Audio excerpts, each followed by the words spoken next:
like it's making sense to you. Like Tommy said, write it down, jot it down. We can try to answer anything at the end for sure. And otherwise, always email me. I do not expect anyone to know the answers to these questions. No one has had any nutrition education. And this is different than just eating, which we all do. So to start, so this is basically just sports nutrition, how to fuel your body for high energy, okay?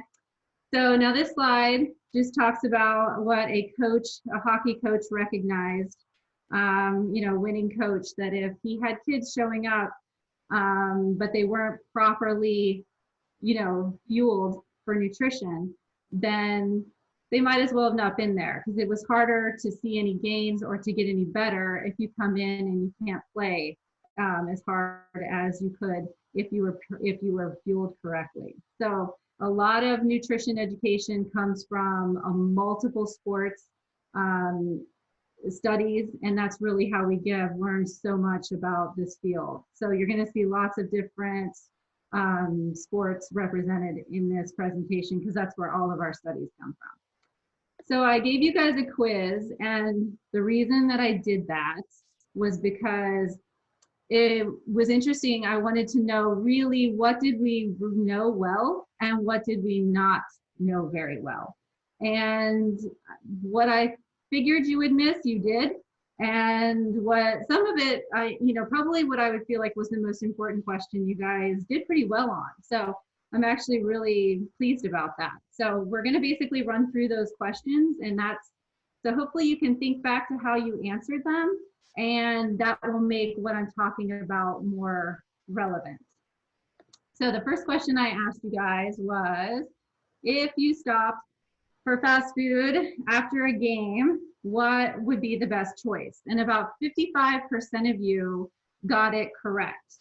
And the answer is C. Okay, so here's why it's the burrito, which may sound like it's really heavy and not the right choice, but I'm going to tell you that it is the right choice in this situation. And it is because it's very high in carbohydrate. And carbohydrate is a fancy word for lots of sugars all connected together. And those sugars are essential to your body being able to use energy. And when you store them in your muscles, it's called glycogen. It's just a fancy word for sugar in your muscles. It can also be some in your liver, but that's not as relevant to you guys right now. So we're talking about your muscles. And what you put into your muscles, you get out. So the more you use your muscles, the more sugar your muscles can hold. So that's a very important concept here. So the harder you work, the more sugar your muscles can hold. So we need to keep that in mind. And and it's not fat in there, it's not protein in there. We use sugar for energy, okay? Because you guys don't exercise long enough to use fat, which happens after about 2.5 hours. So I don't think anybody wants to play soccer for more than 2.5 hours. So very important to remember this, sugar. So basically this graph here shows you that there were some athletes, they ran in a study, they completely depleted their muscles with all the sugar. And then what happened was they tested, one group was fed a diet high in carbohydrate, and one was fed a diet high in protein and fat. And you can see the difference. You don't have to understand what all these numbers mean, but the group that was fed the high carbohydrate diet, after about 2 days, was back up to the proper level. After 5 days, someone eating a high protein and fat diet was not even close to being recovered to the same level that they were when they were exercised to exhaustion in the beginning. So the point here is that you must replenish what you lost. And the biggest time to do this, if you can see where the sharpest increase starts, pretty immediate. The most important time to eat is after a workout, within 30 minutes to an hour. The most important time to eat. An hour is you really want to try to get some food in before an hour. And this may take some training of your tummy to be able to tolerate it, but it's so important. Okay, is that making sense, everybody? Yes, okay, let's keep going. So the next question. The night before a game, you should, this was one of the other questions we asked, right? So about 45% of you guys got this one correct. And so the answer is C. Every meal should be carb rich. So let me explain why. And again, another graph, same idea. So let's turn this graph into what you guys look like during a week. So let's pretend that the day that you want to be your best, your most fueled, is on Saturday. If you train and work really hard on day one, on Monday, and you deplete the sugar in your muscles, and then you don't eat after practice, and you don't eat breakfast, and you maybe eat a little bit of lunch, and you're busy with school, and then you try to eat a little bit, and you go to practice, and then you deplete it more on Tuesday, and then the cycle repeats on Wednesday. Look at how far down we are by Wednesday night. And if we want to play on Saturday, we learned that it takes a maximum of 2 days. It takes 2 days with a full load of carb to replay, but you still have another day of practice, right? So what does this graph tell you? By the time you get to Saturday, there's nothing you can do Saturday morning or Friday night that's going to fix this. Okay, does that make sense? So while one meal is not going to make or break you, you have to realize that it's going to be the sum of everything you do to take care of your body that's going to really impact what you can do on Saturday. So I hope that makes sense. Because everybody usually wants to know what to eat just that day. But this is what, and we're going to go over that, but this tells you you need to be thinking about what you eat every day, because you can't possibly get enough in right beforehand to correct what you've taken out all week long. Okay.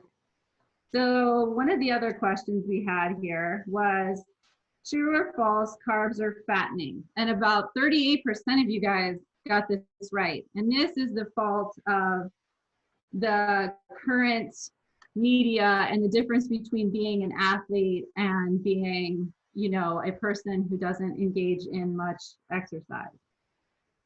To be very clear, carbs are not fattening. It's actually pretty difficult for your body to turn carbs into fat. It doesn't really want to do it. But excess of anything, excess protein, excess carb, excess fat will cause you to gain weight. So carbs themselves are not the problem. This is a big misconception. It's an easy group to pick on because it's big. So it's easy. If you take out the biggest group, then you take out a lot of having to figure things out. So,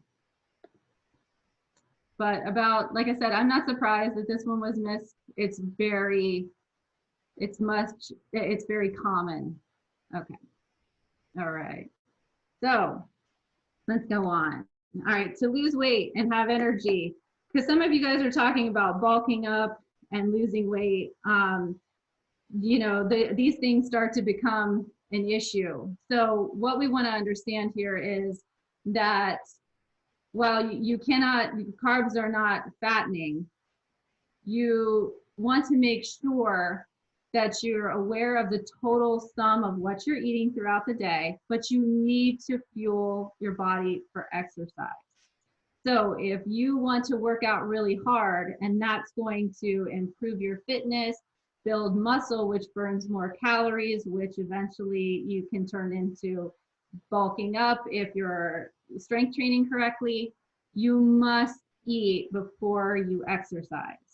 This tends to be more of an issue with girls, but not always, which is why I'm covering it. So you want to make sure you're fueling during the day and that you have enough energy to exercise and that you're not just starving at night, and that nighttime calories is where we probably see the biggest problem. It's the most unconscious eating. Most people tend to just watch TV and not pay attention, and they're usually not very healthy calories. So, but if you're eating consistently throughout the day and paying attention to that and making sure you're fueled to exercise, you usually make better choices. So just wanted to touch on that point. Like I said, something I cover a little bit more with the girls, but it's not, like I said, always a girl issue. So we want to make sure we just touch on it.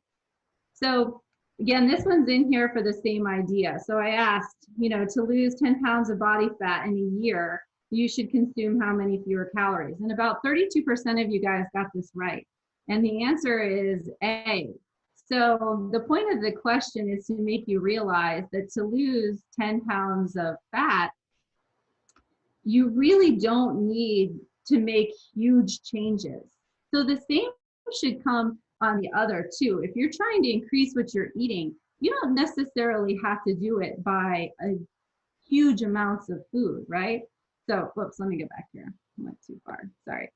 So this is basically what is equal to 100 calories, which isn't much, right? So 2 Oreos, 10 chips, 8 ounces of Coke, a third of a cup of frozen yogurt. So this isn't very much food to take out of a diet or to put in, right?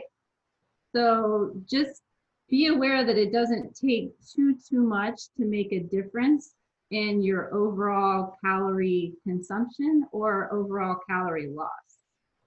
Okay, so moving on. So another thing that we talk about, or we asked, was I asked you about protein, because this seems to be something that gets a little bit confusing as well. And it's how much protein should you really eat? And about 32% of you got this correct. And the answer is A. So it's very different mindset than how we typically eat here in America for sure. We definitely prioritize meat first and protein. I don't know why, but we do. And so, all right. So in order to build muscle, which is the major reason why people, and especially teenage boys and stuff, focus on protein, is to build muscles, right? So the most important part, and I can't stress this enough, of building muscle is your strength training plan. That you need to talk to Alex about, not me. So look at him for that one. So you have to have the proper strength training program in place to build muscle. Eating lots of protein will not do it. If you eat excessive amounts of protein, it's just the same as eating too many carbs. It's the same as eating too much fat. So you also have to be at the proper age. So if, like, let's say, I'm sure all of you know, like Owen is my son, there's nothing that Owen is going to do to build muscle bulk right now. There's nothing. He's 11 years old. It's not going to happen. So no matter what weightlifting program he goes through and the amount of protein he eats isn't going to make any difference. Your body has to be at the right point for this as well. So this is something to consider 15, 16 ages above, where you can start to see this benefit. But it's most important to do your strength training. That is, and eating consistently throughout the day, and you still need a lot of carbohydrates, okay? So if you look at this, here are some examples of protein and their content. So you can roughly digest at any given point between 20 and 30 grams of protein. And the younger you are, the smaller that is. So people making protein shakes with 50, 60, 70 grams of protein is useless. It's just eating extra calories. To repair your muscles, which is what the protein does after you've been exercising them, you need between about 20, 30 grams. Like I said, when you're younger, you need a little bit less. So the ultimate, foods, milk, yogurt, 8 grams of protein seems like a small number because of the way people talk about protein. It absolutely isn't, right? Um, one piece of chicken provides way more than this. I see it up to 70 some grams depending on the size, which you do not need that whole thing, just half of it. So when you start to look at having more carb to protein to fat in your diet, that's what that means. So you have half a piece of chicken, 2 cups of rice, and lots of vegetables. So it starts to look very different than what we usually see. It's not 2 portions of 2 big pieces of chicken with rice and vegetables. That's where we get a little bit off of the way that this is supposed to be for an athlete. So very rare occasions, we do have people who are vegetarian and vegan, and believe it or not, there is quite a trend of going to plant-based diets for lots of athletes. It is hard. I mean, there's plenty of protein out there, but you have to be really cautious of taking out the large sums of protein with meat and eggs and dairy. So just keep that in mind if anybody is vegan or vegetarian. And like I said, there's a huge growing trend for that in a lot of sports to go plant-based and to go vegan or vegetarian. It can be a little bit challenging, but it also can very much be done. You can get all of the protein that you need, but you have to be pretty good at knowing what's in what you're consuming. So this screen is just to tell you a little bit about that. But if anybody is vegan or vegetarian and has any questions, please, I'm more than happy to kind of help with that. So, okay, one of the other questions we had here, true or false, you should not eat within an hour before you exercise. And believe it or not, only 8% of you guys got that right, which tells me so much. You absolutely should probably eat within an hour. And I bet most of you don't, just because you're worried that your stomach's going to be upset. But, which can happen, but you have to, first off, train your body. And second off, you have to find what works for you. Okay, let me go back here. And let me show you, this study is showing you what happened when an athlete, so athletes were exhausted yet again, like most of these studies do, and they were given no breakfast, so no food beforehand, and to see how long they could exercise until they were exhausted. So they made it about 109 minutes to exhaustion, which is pretty impressive, right? But notice here, if they ate breakfast, about 400 calories, they were able to go 27 minutes longer. So for 136 minutes, it's a pretty big difference, isn't it? That's like a whole additional half hour of practice. That's a long time. So we definitely know that when you're not an endurance athlete beyond 2.5 hours, you do not use fat as your energy. So you have to provide your body with the carbohydrate because that's what it uses. And so the better prepared you are and that you consume beforehand are available to use. It does work that way. Makes a huge difference. And there's some more studies in here that kind of show this and talk about how important it is. But so here's kind of what we recommend. So if you're about an hour before exercise and you're about 150 pounds, most of you are not. I'm looking at, like, come on, Z, you're the like little screen I can see. So you're like my Owen, you're nowhere close, cutie. So this 300 calories does not need to be that high for you. But even something as little as that can make a huge difference if you're 150 pounds. If you're smaller than that, I would suggest being more around like, around 100, maybe 60, 80, like an orange or part of an apple if it's a big one or something like that. And 4 hours before, if you're 150 pounds, about 1,200 calories. So a really good sizable meal. Again, this is all dependent upon having more carbohydrate than protein and then fat. Because the fattier or the more protein in your food, the longer it takes you to digest it. And that's why some people have upset stomachs when they get ready to go play, because that takes too long to digest.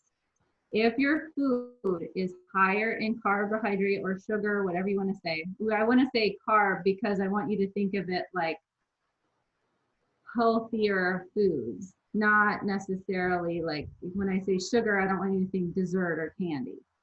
But it is the same thing to your body, but not in the right way. But the idea here is just to show you that you really can consume these foods before you exercise with the time allowed to digest, especially focusing on eating more carbohydrate than protein and then fat, if that makes sense. So here are some suggestions to eat before.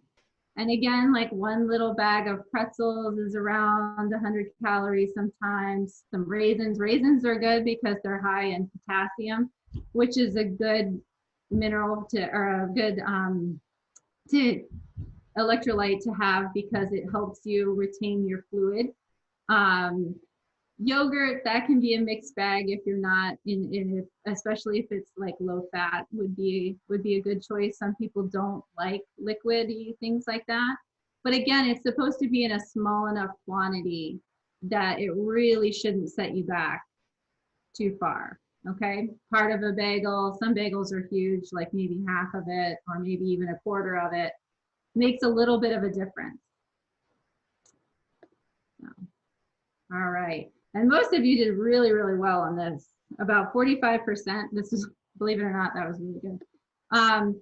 What you should have if you are low on energy before your afternoon practice. And the answer was B. You should eat all of the above. So if you're feeling tired, you probably need a little bit more carbohydrate at breakfast and then a little more at lunch and possibly a banana before you go play. Okay. So breakfast and lunch. All right, let's go here. So this again was another interesting little study that was done.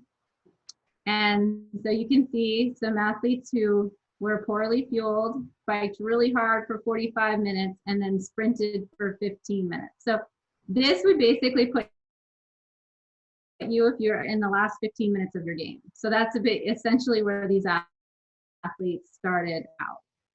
So the baseline was no fuel and water only and a snack 5 minutes pre-exercise.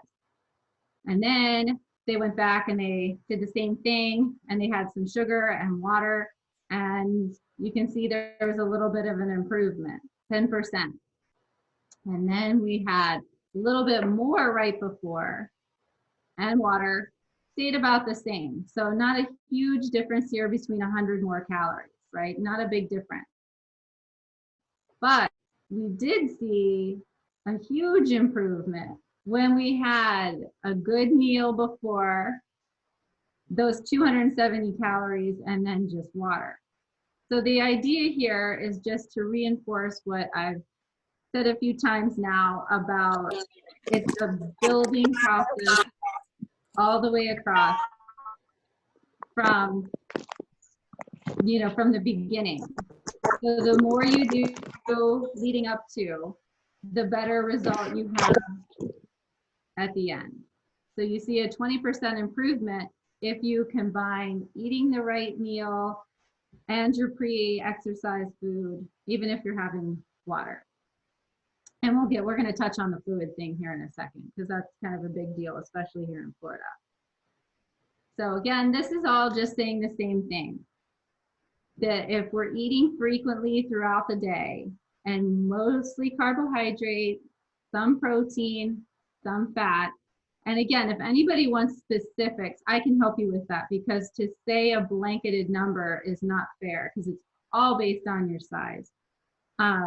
I'm happy to do that. Some people want to know, just tell me what to eat, and other people like to understand more about it. But the idea here is that this is something we need to think about, you know, all day long, each day of training, because it's a big deal at the end of the day. So this was kind of a deceiving question, but I like the question. So for student athletes who train in the afternoon, should breakfast be, and the idea here wasn't eating pizza for breakfast, which it makes it look like, but the 500 to 750 calories is this A is the correct answer. And it seems like a lot, but it really isn't. If you think about milk and Cheerios and banana and something like that, you're probably pretty close to 500 calories, depending upon the size of the bowl of cereal you have. So the mindset behind this question is to make sure that you're eating enough at each meal to support what you're going to do later in the day. Okay. But you guys, yeah, this one you guys got, only 8%, right? That wasn't very good. And I think it's because it says the pizza. So that's kind of deceiving. All right, the next question we had on the quiz was, if you're hungry after your afternoon practice, should you have a snack or wait until dinner to eat? And actually 83% of you guys got this right. And it's A, to have a snack. And I'm so glad this is the question that I was the most happy that you answered correctly, because this is probably the most important part, is the quickly refueling. And this becomes even more important when you guys go and play at a tournament, because you don't have a whole lot of time between your next efforts. So learning how, and especially right now while you guys are training on your own and you don't have to go play a game, and if for some reason, you know, what you eat doesn't sit quite right, you're not out anything, right? So if you can start to train your body to do this, then it becomes something that you're very used to. And it's going to be really beneficial when you go play multiple games or a tournament. So again, as I said earlier, as soon as tolerable, but ideally within a half an hour. Sometimes that's tough. But again, it can be something as simple as a small little orange, half a banana, half an apple. Obviously, chocolate milk is one of the best things, but not everybody can drink that right afterwards. But figuring out what works for you is huge. It's so important. I am definitely an orange person. After I run, it seems to work the best for me, and it makes a huge difference, just that little bit after you're done. And then trying to eat a meal within an hour to 3 hours. And sometimes that's totally dependent on your schedule. But if you're playing one game a day at a showcase, and then let's say you have another game the next morning, this becomes really important, because you've really exhausted yourself in the first one. So as quickly as we can put that sugar back in the muscles, we want to do that. And then we want to build on top of that. Okay, so then in 1 to 3 hours having a meal, and then snacks every 2 hours. Okay, something little, but constantly taking that in. Your body does really, really well at taking things in spaced out. It does not do well with just one humongous meal. And Alex can agree to this. I told his dad that on the bus one day. I said it was just terrible that he eats one time a day, and tried to offer him like 7 apples. But there is that concept of eating just one time a day. But it is always better to space it out. And I don't think any of you guys, and I'm sure your moms would all say the same thing to me, is that you guys don't have a problem eating multiple times a day. We just want to make sure we're making good choices with fruits and good sources of carbohydrate, like whole grain breads, whole grain bagels, you know, pastas, rice, things like that. Potatoes, like learn to love potatoes, you guys, because seriously, that's a good one. All right, so yet again, here's what we're talking about.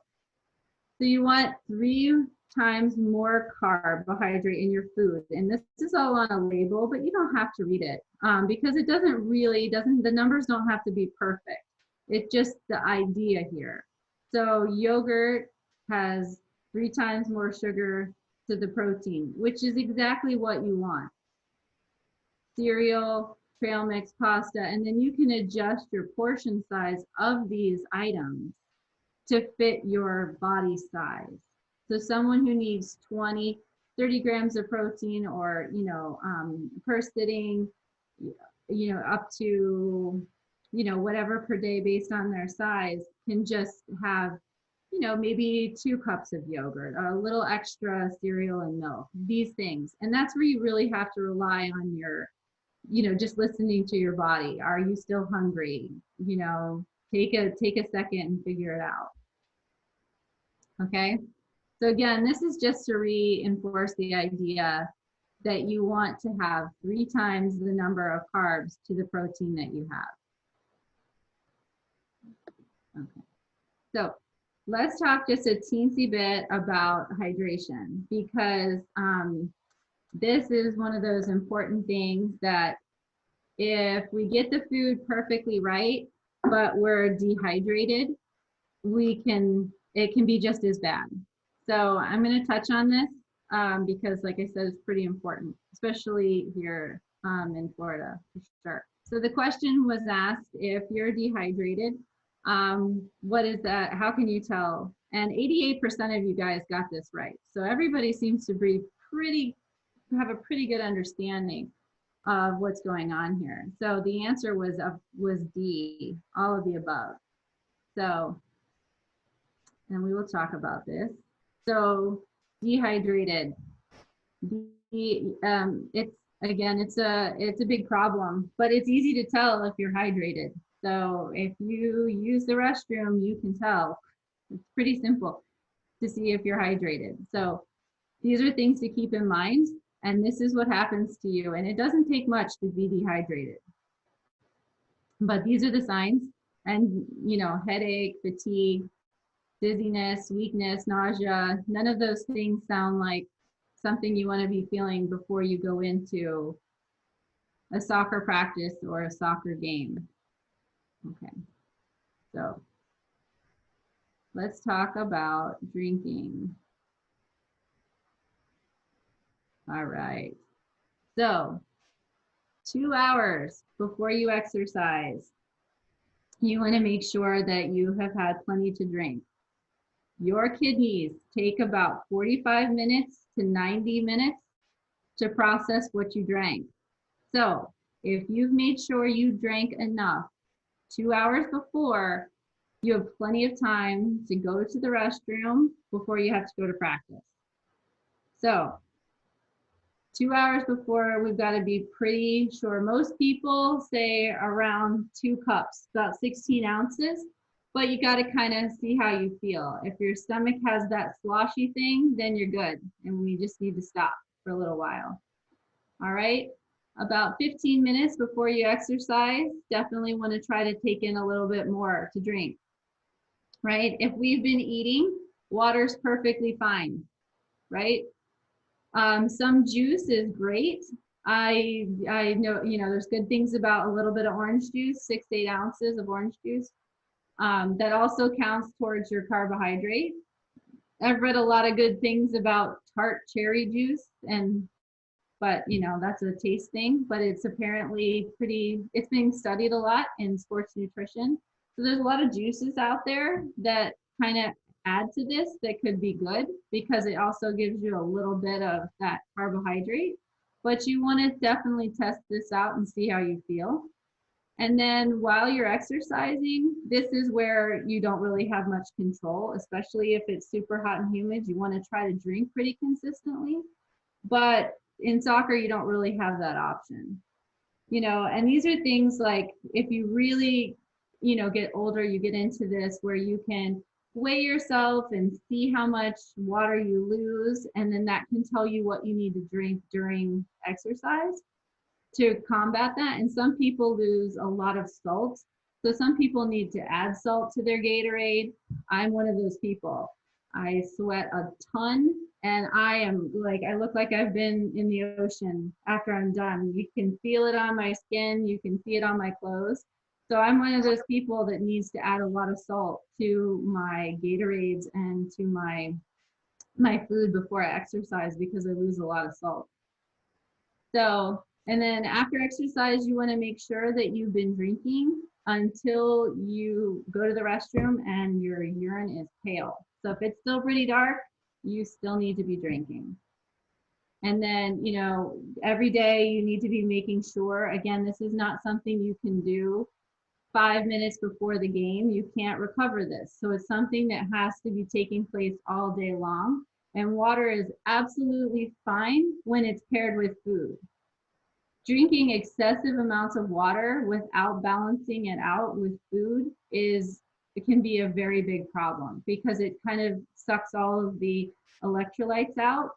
And if anybody has overdrank water and gone out to exercise, it's bad. Like you feel really terrible. So just drinking tons of water without eating correctly is not a good way to to get ready for a game. So should definitely make sure you feel like you got to go to the restroom every 2 to 4 hours. That's how you know if you're properly hydrated. And like I said, your food provides enough sodium and potassium. So this is the most missed question. And it was a tricky question. It wasn't really a very fair question. All because of this word right here, replace.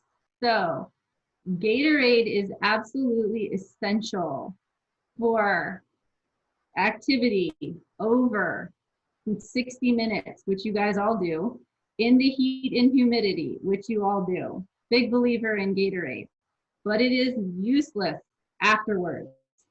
This is not a drink to replace what you lost. Gatorade is designed only for while you are exercising. It helps to retain the sodium and potassium and the amount of carbon there is to help you from becoming dehydrated. It does not prevent it. It slows it down. So after practice, of course, you can finish drinking what you have in there, but it is not going to be enough to replace what you lost.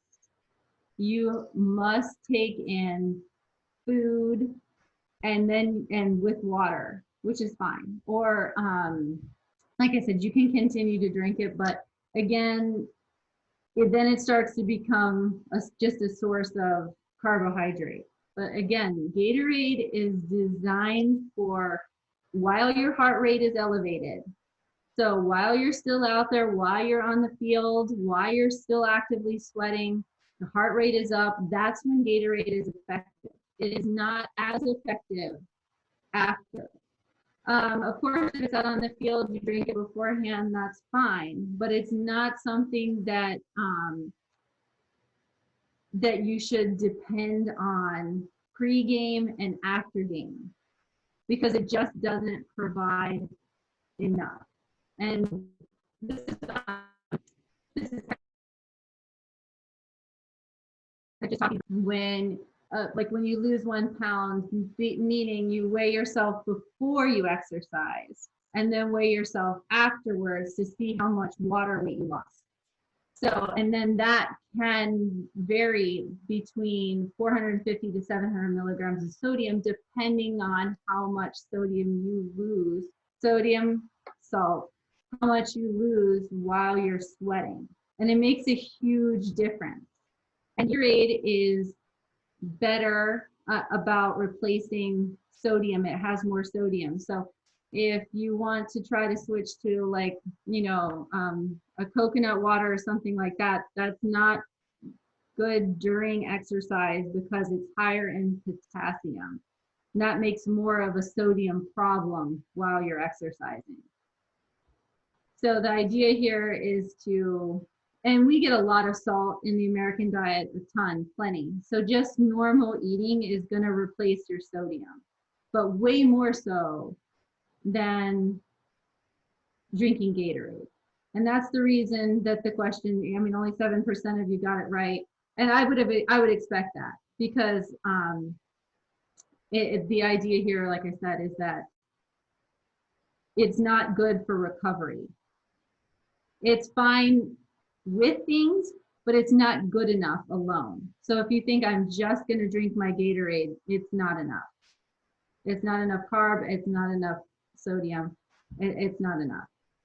So, and there's a lot of other things out there. Gatorade is particularly good. It was really well studied because of the sugar that it uses and how kind it is to your stomach when it breaks down. Powerade, not the same. But that there's a lot of people, I like Pedialyte. There's some of that. I mean, I think it works really well, but I'm not going over 90 minutes a lot of times, sometimes close, sometimes over. But when I was training for the marathon, you have to use Gatorade, you have to use those things. They have even some now that are even higher sugar. I don't recommend that for anybody for soccer, but again, though, also knowing, like if you are a sweaty person and you have a lot of like salt on you, adding a pinch of salt makes a huge difference to your Gatorade. I do it to mine all the time. Huge difference. So, and then this last question was about body image again. And again, this is something that we talk about a lot, especially with women, but I will always touch on it for any group because there is this idea that the smaller you are, the less you carry, the faster you can be, which makes sense, but it actually doesn't perfectly align like that. But especially in running, and people think that the less you weigh, the faster you'll be. And if anybody caught any of the, there's been a lot that's come out about that with the Oregon Nike training camp and how all of the athletes were encouraged to be so thin, and that was actually to the detriment of a lot of athletes. So it's been shut down as of now. But I just always want to touch on it because I mean 99% of you got this right. I want to know the one person that got this wrong because I think he was just being funny. But for the most part, everybody knew that this is not the correct idea, that you have to find your best sized self for the activity that you're going to do. And with that, I know we kind of covered a lot of stuff, but I didn't want to take up too much time. Does anybody have a question? And please know there are no bad questions. None of you have had nutrition education. And, just to make you all feel better, my husband is a doctor and my dad and my brother, and none of them have any nutrition knowledge whatsoever. It's not even studied in med school. So these are not things that people are expected to know. And every question is a good question. So if anybody has anything they'd like to ask, we can go back and touch on something. Please feel free. I have a question. Sure. You said at some point, one of the slides said that you should have 3 times more carbs than protein. Yep. Is that like for all meals, or is that just after, like, post game? No, that's for all your meals because that helps you slowly take in enough carbohydrate all throughout the day so that at the end of the day, when the day is over, you're 3 times more carb to protein all day long. And again, this isn't meaning 3 times the amount of food. if you look at a cup of yogurt, it is 3 times more carb to protein. So if you're putting together a dinner or food for yourself, you would want to make a sandwich that has 2 pieces of thicker bread and a thinner amount of meat, like lettuce in there, preferably spinach, and then a very small amount of fat, like a mayonnaise or something, very light amount. So pretty different than what you see in a lot of restaurants where it's like a little bit of bread, tons of meat, but it needs to be the opposite for an athlete. Okay, thank you. Does that make sense? Yeah. So each and every time, so that we're always building, that we have more intake of carbohydrate throughout the day in nice little blocks of food. So eating frequently with that balance. Okay. Anybody else? That was a good question, by the way. I also want to mention that I did ask the coaches to fill out some information about nutrition. And of the responses I got back, I will tell you, one coach had nutrition education by a dietitian in college, and he had the most detailed answers to the questions. He was the only one that said nutrition was a 10 out of 10 of importance in how he performed. And why is that? Because when you actually get the nutrition right and you see what a difference it makes in your performance day to day, it's like unlocking a key. It's amazing what happens. And I can fully attest to this happening to myself, and I'm nowhere close to a professional athlete. And it has happened to me with getting my food right and getting a gel right on a long run. And the difference that you feel and the difference in your recovery is such a big difference. And I would encourage everybody right now, while you guys are on this break from having to perform in front of your friends or be at a game and being nervous about a bad outcome, to just try to eat like this and see the difference that it makes. I guarantee you all see a difference. I guarantee it. Katie, can I say something real quick? Yeah, please. Awesome. Well, appreciate it. All right, everyone. Hope you're paying attention. Eyes up here. Make sure your volume's up. If there's one thing that I took away from this, is that I didn't 100% process everything, because it is a lot of info, but I did learn some things going forward. I learned actually a lot, and I wrote them down. And that is because I am one of the coaches, even though I'm still young, that didn't really get much nutrition information in college. And, I actually had to go see a dietitian once, and I've seen the results myself, and I've seen how it can change just by changing the certain things that you put into your body. It's quite impressive, actually. So with that being said, this is something that you just heard most coaches haven't gotten, but you guys have this opportunity now. You have a resource, and this is not just a one and done deal. Katie, me and Tommy were talking for quite a few days now, almost a couple weeks on this, and she's more than happy to be a continued resource for the players in the club. So if you're U12, 13, 14, you come to me if you want to talk to Mrs. Katie here on anything that you may think of later down the road. 15s and up, ask Tommy. This is a resource that a lot of clubs do not get. So I would really, take that to your advantage as much as possible. She's obviously loaded with a lot of information. I honestly am very impressed with not the information that she knows, but her passion for her information. I really hope that you guys actually embody the same amount of passion for the game of soccer that she does for nutrition, or at least you find something outside of soccer someday, somewhere, and you're just as equally as passionate, because if you do that, then you're going to be successful. I want to call a couple players out here and see what I got a couple of questions after listening to Katie. I want to see if they were paying attention here. Ethan Berger, you're the first one up. Yes. Are carbohydrates fattening? No. But if you eat an excess amount, like any other food, then they will be. All right, solid. Good man. Well done. Let's see here. Let's go. Dylan Perry. Yeah. All right. At what point before, or after exercise should you drink Gatorade? During. During. Yeah. Solid. Why not after? Because it's useless. It doesn't replace anything. Yeah. Solid. Well done. It does a little bit, but you're right. It does not enough that what you need after. But yes, it can add to it for sure. You'll see it's in there, but absolutely you need to make sure that it's something you take while you're exercising. That's what it was designed for.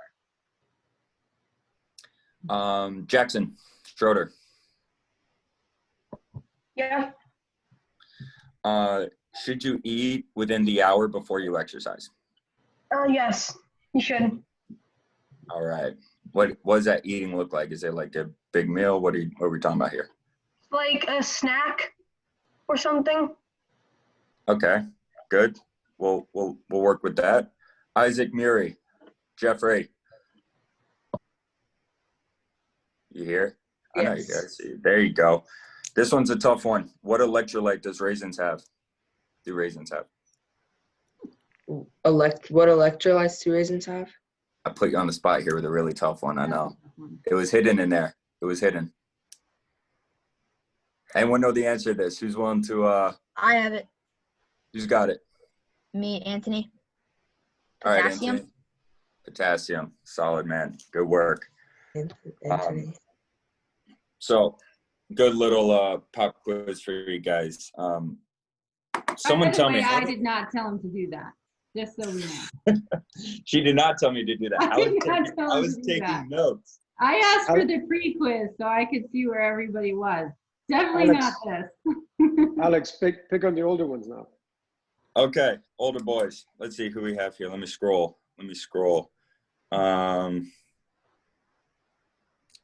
Chris Kinsey. Yeah, what's up? All right.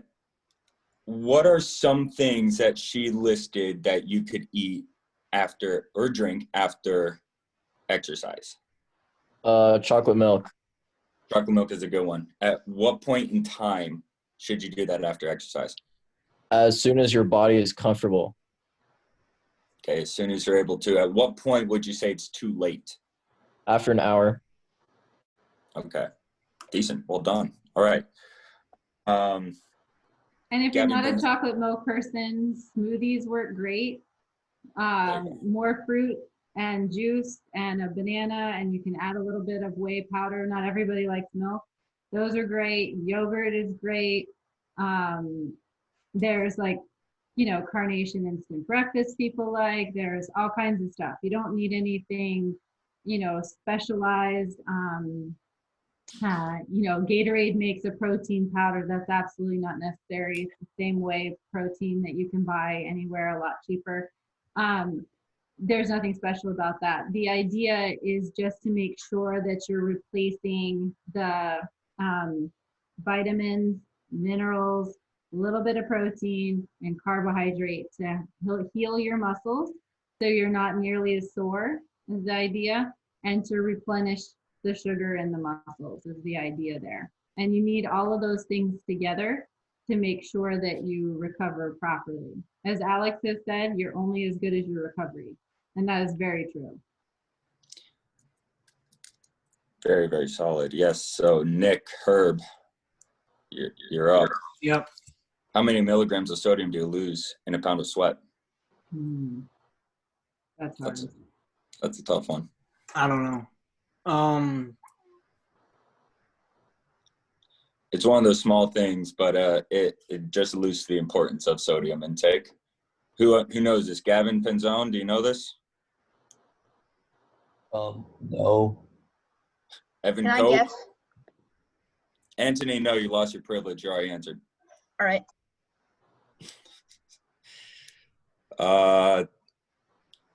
Scrolling here. I'm scrolling. I'm looking for an older player. Who's got this? Evan Cope, Chad McAuliffe. No? What? Correct me if I'm got it. In Katie, one what? Does anyone know? It's 450 to 700. You got Hey. that. Who got that? Excuse me? Who is it? I can't see you. That's- I'm scrolling. Evan. Evan Cope? Yes, sir. Did you like rewind or something? How'd you know that? She pulled up the slide for us. She did, didn't she? Goodness Yeah. gracious, helping y'all out. But it's true. I mean, and this is why, guys, it's brought up, right? Carbohydrates is something that your parents may, say like on the Atkins diet or the Weight Watchers diet I have to avoid. Same thing with sodium, right? It's almost completely opposite compared to you guys. So I was one of the players in your shoes, guys. When I was 16, 17 years old, I ate like, a healthy, 40 to 50-year-old person. I ate a lot of salad. And it wasn't good for me, and my performance depleted. And that's why I had to actually see a dietitian. And as soon as they put butter and salt on my tongue, it actually, started to activate certain muscles while I was doing exercises. It was a really cool trick and technique. This is for any of you guys. At what age can you start to focus on nutrition? 15 and up. False. But I Age appreciate the fact that you answered. Who said it? I said any age. Any age.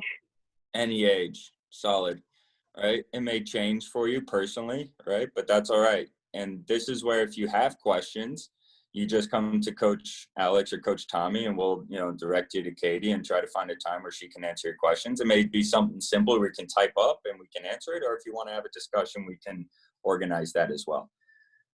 I want to be very clear on two important things: what it means to be a true competitor and how discipline is massive on and off the field. Being a true competitor means you will take any single advantage that you can get and you will run with it. Right? So if you're just receiving this nutrition information, you're just like, oh yeah, whatever, it's all nice and dandy. I would treat it with the same amount of importance as showing up to a training session. Right? I would do it with the same amount of importance as any time you have the ball on your foot. The same thing applies to how you rest, how you stretch, how you dictate, your practice schedule, everything. Right? It cannot be viewed as just a add-on. Right? Because if you view it that way, then you're limiting yourself and you're limiting your potential. So a true competitor would really take this information, soak it in, and use these opportunities. Next one is discipline, guys. If you were to change anything right now, let's say you don't eat breakfast, right? What do you think is going to start happening the next day and you eat a massive breakfast? Are you going to, what's going to happen? Who knows? You don't eat breakfast. Your body's not used to it. Your body's used to not eating breakfast for days, weeks, months. The first thing you eat is at 12 o'clock or 1 o'clock in the afternoon, right? And then the next day you wake up and you eat at 7 a.m. and you eat a big breakfast. What do you think is going to happen to you? You're not going to be hungry at all. When you eat it, right? You're not going to be hungry. You may not want to eat it. Yeah. Right. Would you feel sick afterwards? Could you feel sick? Yeah, definitely. Yeah. Right. But that doesn't mean that it's wrong. So at first, if you change anything, guys, especially with your diet, it's just like getting back from injury. If you haven't run in weeks and then you go out on a 2-mile run, you're going to struggle, right? That's just part of it. It takes a lot of training. So similar to how you train your body physically, you have to train your diet internally. So be patient with yourself and be disciplined with it, right? Because if you take this, guys, it just helps you with everything else. If you can stay disciplined with what you eat now, it's not going to be a problem when you're older. It's not going to be a problem when you're, or hopefully won't be. It will be less of a problem when soccer may not be your thing anymore, right? Maybe you're old and retired, like most of us coaches are. It'll help with time management, right? There's so many benefits to just being able to think, how can I pay attention more to what I'm consuming when I'm consuming it? And that's going to help me become a better competitor. It's going to help me become a better soccer player, and it's going to help me with the discipline that's going to carry off the field. So those two big things, guys, being a true competitor and being disciplined, I can't tell you how important it is and how this is a clear example of it. So I'm going to stop rambling now. Tommy, Katie, anything? Yeah, I also want to open it up to parents if parents have questions. I know and I didn't want to scare parents away. I know we're encouraging the boys to speak up and ask questions, but do any parents have any questions that are on? Okay, fair enough. Obviously, if you guys do, please let us know or email us.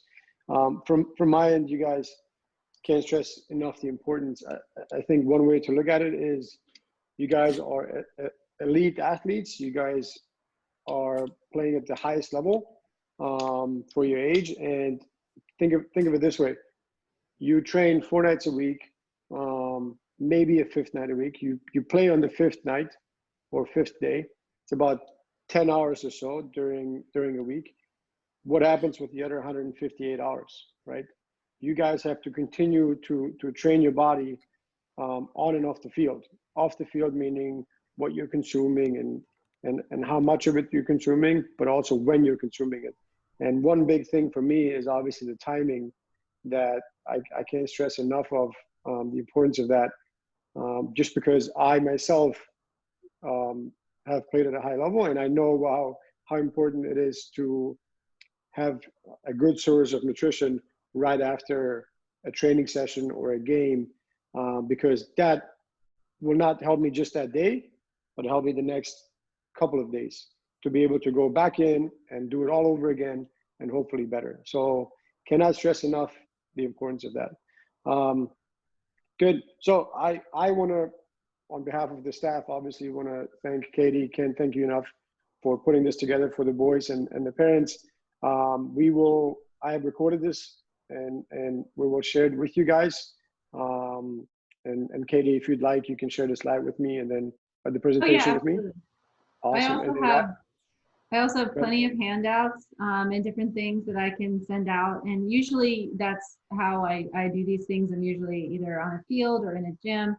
So very rarely do I do PowerPoint things, but I have plenty of different handouts that make it kind of convenient to look back and check. Again, we don't want to get caught up in numbers, but learning groups of foods and learning just the idea of what should be more prevalent is the most important. So, nobody should be calculating specific numbers and things like that. I mean, if you want that, I can provide that for you, but it's a special thing that, that you have to sit down and know a lot about someone individually to give someone those specific recommendations, because no two people will have the same numbers. But the idea is to take away from this is to definitely try to kind of break the mainstream idea of what you hear about food. Your athletes, you're very different right now. Your bodies, you're training very, very different. So, it's going to be really helpful to look at things in the right kind of ratios and to just go from there. But again, I have plenty of handouts. We didn't touch on caffeine, which is an important one for some groups. Not a bad thing, by the way. We didn't touch on iron specifically, which can be important to different groups. Don't ever take it by itself, by the way. I didn't specifically talk about vitamin and mineral supplements, which I do not recommend for anyone ever. Those kinds of things. So we can talk about more specific things if anybody, needs to or wants to. And like I said before, there's no bad question. None of this anybody would know unless you specifically studied it. So there's no way you can know this. I've spent a lot of time doing this, so I'm happy to help, and I've seen it on my own level. I've seen it with my 2 soccer players, and I know what works for them and what doesn't, and I know how it affects them. And we've gone through lots of different ideas and lots of different foods that we've tried, and I'm happy to share any of those specifics with anybody that wants them. So I have a lot of experience all the way from kid to adult with this sports nutrition. So anybody who needs any help, remember, it is not something anybody should already know. And I have lots of resources I can hand out. Yes, thank you. Yeah. You guys, any other questions? Nothing? I do have one question for you guys. So Sure. use the raise your hand feature, okay, for this question. Tommy, Yep. it's Coach Guillermo. I would like to ask Katie. Sure. The first thing, it was great. The presentation for the guys. I think it's a really important information. I would like to ask you if you saw Lionel Messi in some soccer games. He had inside the socks some glucose pills. What do you think about it? I mean, I'm not going to encourage my players to, to bring the tablets of the pills for the soccer games, but I mean, I think it's a good point just to let them know how important also for the pro players is to take care about the nutrition. Yeah. I just wanted to bring to the meeting and hear about your opinion. And thank you so much for your time.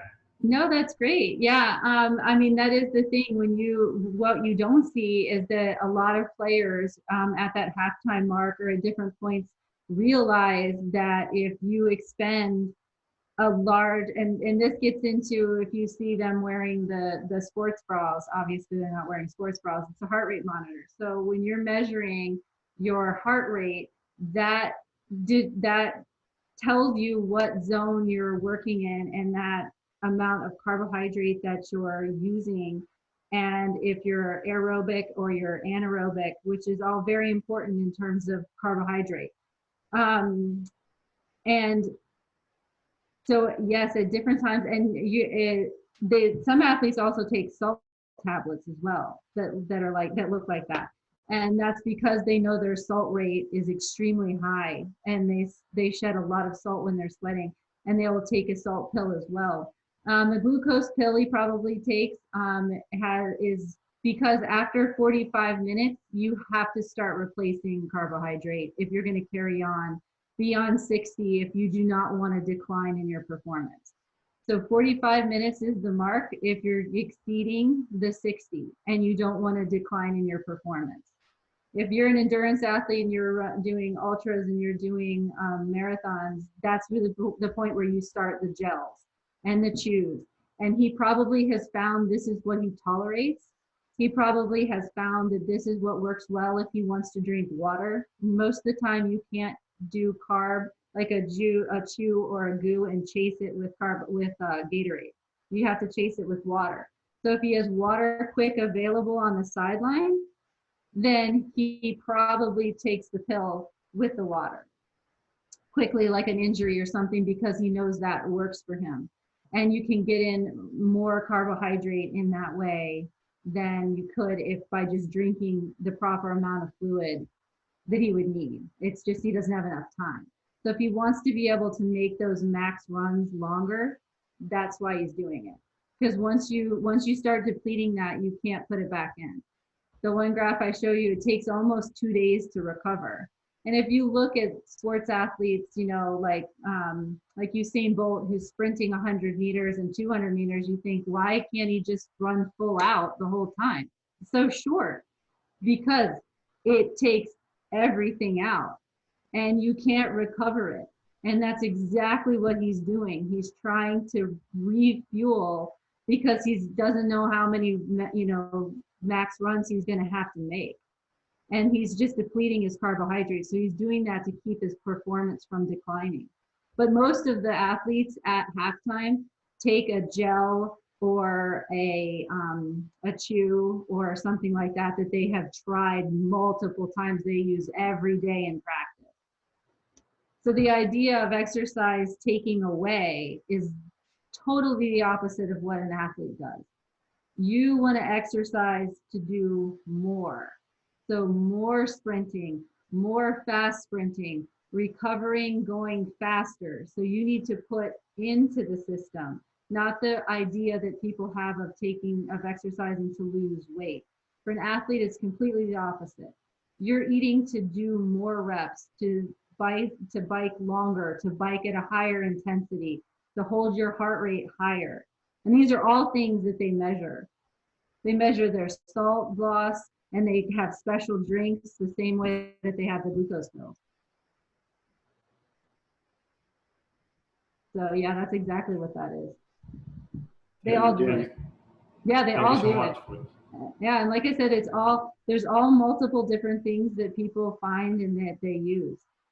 But I wouldn't, certainly do not recommend anybody doing that. He has been, he's had his blood checked, he's been tested for lactic acid, he's been tested for sweat loss, so he knows his numbers. He knows exactly what he needs to do. And that's been prescribed for him. But, there are a lot of, it gets to be that much science. But that's exactly what he's doing.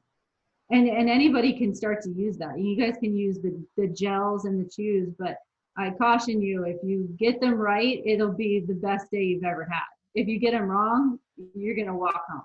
That's just how it is with those things. But once you practice them and you find what works for you, it's the difference between, going out, and for myself, it was going out one day, running 7-minute miles on a hilly course and walking home, and the next time getting my gels right and being in the low 6s and feeling like I could have gone forever. And it's 100% related to getting those things correct. So, I mean, anybody who wants to kind of explore that, definitely talk to me, because not all things are created equal.